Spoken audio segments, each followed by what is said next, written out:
Hello friends, Shreya boutique SK में आपका स्वागत है। तो फ्रेंड्स, आज की वीडियो में हम सीखेंगे स्लीव्स डिजाइन बना। यहाँ पर हमने शॉर्ट स्लीव्स को कट कर लिया है अपने साइज के अकॉर्डिंग। तो यहाँ पर हम शॉर्ट स्लीव्स बना रहे हैं। अगर आपको लंबा स्लीव्स चाहिए तो इस डिज़ाइन को लंबा स्लीव्स पे भी बना सकते हो। ये हम 40 साइज़ के ब्लाउज का स्लीव्स तैयार कर रही हूँ। आप किसी भी साइज़ पे इस डिज़ाइन को बना सकते हो। तो यहाँ पर हमने सिंपल स्लीव्स को कट कर लिया है। इसकी चौड़ाई हमने रखा है 10 इंच में 2 पॉइंट कम। आप देख सकते हो, आप 10 इंच भी ले सकते हो। तो मेरे फैब्रिक में हल्का सा कम था तो हमने इसको 10 इंच में 2 पॉइंट कम ही रखा है। अब स्लीव्स की लंबाई देखेंगे। इसकी लंबाई हमको रखना है 4.5 इंच। तो इसको हमने 5.5 इंच पे कट कर लिया है। हाफ इंच दोनों साइड हमारा मार्जिन जाएगा। अब इसे अच्छे से पहले बराबर कर लेना है। और यहाँ से हमने इसको डाउन किया है 2 इंच पे। और यहाँ से हमने इसको डाउन किया है 2.5 इंच पे, क्योंकि ये छोटा स्लीव्स है तो इसलिए हमने 2.5 इंच पे डाउन किया है। आप चाहे तो 3 इंच पे डाउन कर सकते हो। अब हाफ इंच का यहाँ पर गहराई देना है। ये देखिए, इस तरह से गहराई का एक मार्किंग कर लीजिए। आप चाहे तो इसे बाद में भी यहाँ पर कट करके स्टिच कर सकते हो, लेकिन यहाँ पर हम पहले ही मार्किंग आपको करके दिखा देते हैं कि आपको कोई कन्फ्यूजन ना हो। अब आर्मोल का घेरा देखेंगे। तो हमारे मेजरमेंट में 8.5 इंच आ रहा था आर्मोल का घेरा। तो यहाँ पर हमने 8.5 इंच पे मार्किंग कर लिया है। और बॉटम की साइड पे इस तरह से मार्किंग कर लेना है। तो यहाँ पर हमने बॉटम की साइड पे 7 इंच में 2 पॉइंट कम इस तरह से मार्किंग कर लिया है। अब इन दोनों लाइन को इस तरह से मिला लेना है। ये देखिए, इस तरह से मिला लेना है। और 1.5 से 2 इंच तक आपको मार्जिन रखना है। तो हमारा फैब्रिक कम था तो हमने यहाँ पर 1.5 इंच रखा है। अब इसे हम नॉर्मल स्लीव्स की तरह तैयार करेंगे। तो यहाँ पर मेन फैब्रिक को पहले फैला लेंगे और इसके ऊपर रखेंगे अस्तर के फैब्रिक को। बॉटम की साइड स्टिच लगाएंगे और इसको पलट कर रेडी करेंगे।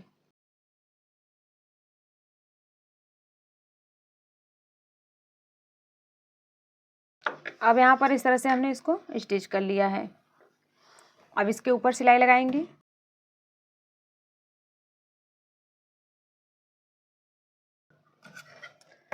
इसके ऊपर हमने सिलाई लगा लिया है। अब इसे फोल्ड कर लेंगे। अब इसको अच्छे से सेट करना है और इसके ऊपर भी सिलाई लगा लेना है।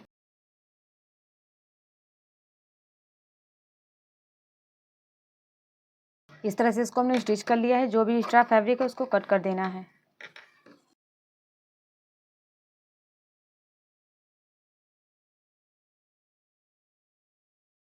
सिलाई लगाने के बाद से यहाँ पर इसको फोल्ड कर लेना है।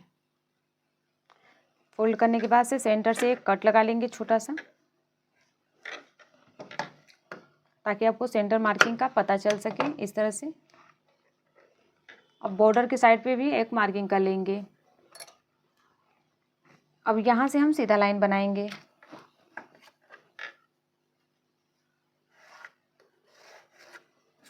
लाइन बनाने के बाद से अब हम पेस्टिंग पेपर लेंगे। अगर आपको पेस्टिंग पेपर नहीं लगाना है तो आप पहले अस्तर के फैब्रिक पे आप मार्किंग कर लीजिएगा। अब इस तरह से पेस्टिंग पेपर हमने ले लिया है। अब इसे हम फोल्ड करेंगे। ये हमने 4 फोल्ड करके रखना है, क्योंकि यहाँ पर हम दोनों स्लीव्स के डिज़ाइन को साथ में कट करेंगे। अब एक बार इसे और फोल्ड कर लेंगे इस तरह से। आप चाहे तो सिंगल डिज़ाइन का भी यहाँ पर मार्किंग कर सकते हो। अब यहाँ पर इस तरह से पहले इसको रख लेंगे। इस तरह से पिनअप कर लेंगे। जो पेस्टिंग पेपर है इधर उधर नहीं होगा। अब यहाँ पर हम मार्किंग करेंगे। तो यहाँ से पहले हम एक मार्किंग कर लेंगे 1 इंच का। ये देखिए, इस तरह से 1 इंच का मार्किंग कर लेना है। इसके बाद हम डिज़ाइन को यहाँ पर बनाएंगे। तो हल्का सा हमने इसको बाहर करके रखा है और यहाँ पर इस तरह से इसको रख लेना है।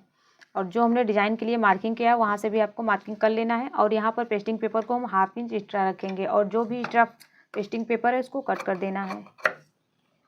अब यहाँ से हम मार्किंग करेंगे 3 इंच पे। अगर आपका स्लीव्स लंबा है तो आप 4 इंच भी रख सकते हो। अब यहाँ पर इस तरह से मार्किंग कर लेंगे। इसकी चौड़ाई यहाँ पर हम रखेंगे 1 इंच 2 पॉइंट। ये देखिए, इस तरह से 1 इंच 2 पॉइंट पे मार्किंग हमने कर लिया है। अगर आपको चौड़ा डिज़ाइन चाहिए तो आप 1.5 इंच रखिएगा। अब यहाँ पर भी हमने मार्किंग कर लिया है। अब इसे हम सीधा लाइन बनाएंगे।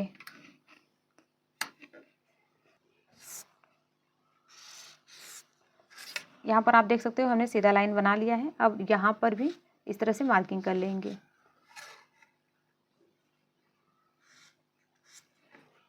तो यहाँ पर हमने मार्किंग कर लिया है। पहले यहाँ पर पिनअप कर लेंगे, नहीं तो आपका इधर उधर भी हो सकता है पेस्टिंग पेपर। अब इसका हमको सेंटर निकालना है। इस तरह से इसका हम सेंटर निकालेंगे। अब यहाँ से हम शेप देंगे कुछ इस तरह से। इस तरह से हमने यहाँ पर डिजाइन का शेप दे दिया है। और जो यहाँ बॉटम की साइड पे रहेगा वहाँ पर भी आपको शेप देना है हल्का सा इस तरह से। ये देखिए इस तरह से हमने शेप दे दिया है। यहाँ पर जितना भी आपको पेस्टिंग पेपर को रखना है उतना पे आप मार्क कर लीजिएगा। तो यहाँ पर आप देख सकते हो 1/2 इंच हमने इसको एक्स्ट्रा रखा है। इस तरह से पेस्टिंग पेपर को हम कट कर लेंगे। अब यहाँ पर इस तरह से हम मार्किंग कर लेंगे।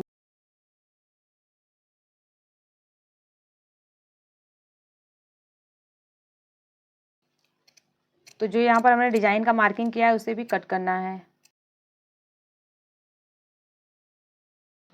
अब यहाँ पर आप देख सकते हो इस तरह से हमने इसको कट कर लिया है। अब एक डिजाइन को हम साइड करेंगे और एक डिजाइन को अलग से अस्तर पे हम इसको चिपका लेंगे। अब यहाँ पर आप देख सकते हो इसको हमने चिपका लिया है और साइड से हमने इसको कट कर लिया है। तो 1/2 इंच आपको इसको रखकर कट कर लेना है और जहाँ पर राउंड है वहाँ पर इस तरह से कट लगा लेना है। अब इसे हम फोल्ड करेंगे और सिलाई लगा लेंगे। तो जो बॉटम की साइड पे इसे हम फोल्ड अभी नहीं करेंगे, बस इस तरह से इसको फोल्ड करते हुए सिलाई लगाना है। ये देखिए इस तरह से इसको फोल्ड करेंगे और सिलाई लगा लेंगे।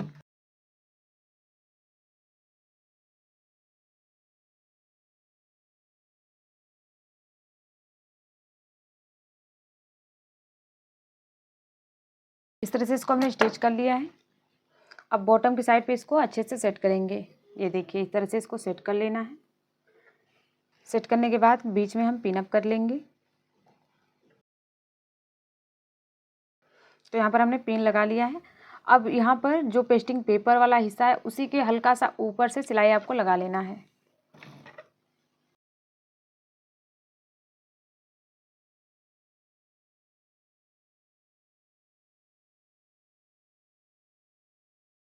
यहाँ पर हमने इस तरह से सिलाई लगा लिया है। जो भी एक्स्ट्रा फैब्रिक है बीच से उसे कट कर देंगे। अब इसे अच्छे से इस तरह से फोल्ड कर लेना है। जो भी फैब्रिक यहाँ पर एक्स्ट्रा है उसको कट कर देंगे एक पैर का मार्जिन छोड़ते हुए। तो यहाँ पर आप देख सकते हैं इसको हमने कट कर लिया है और यहाँ से इसे भी कट कर देंगे।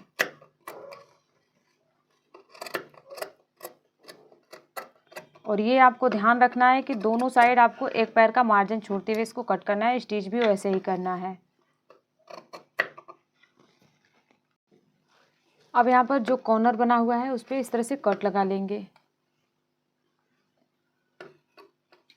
कट लगाने के बाद इसे पलट लेंगे।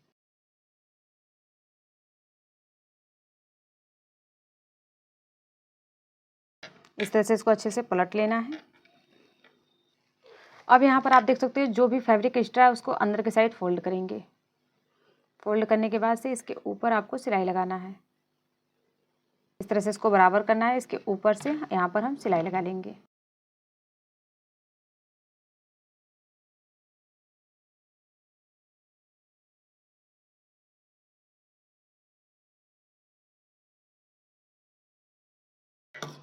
अब यहाँ पर आप देख सकते हो डिज़ाइन को हमने अच्छे से सेट कर लिया है और पीछे की साइड भी इसका फिनिशिंग आप देख सकते हो।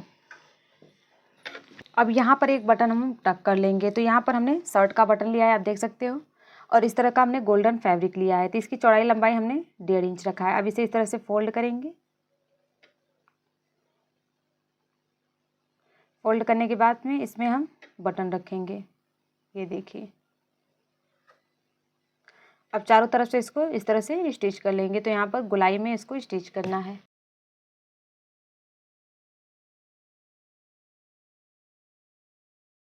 तो यहाँ पर आप देख सकते हो ये गोलाई में अच्छे से बन जा रहा है। तो इस तरह से बटन को बना लेना है और यहाँ पर अच्छे से इसको टक कर लेना है। इसको बढ़िया से स्टिच कर लेना है। ये ध्यान में आपको रखना है कि यहाँ पर इसको आपको अच्छे से पक्का कर लेना है।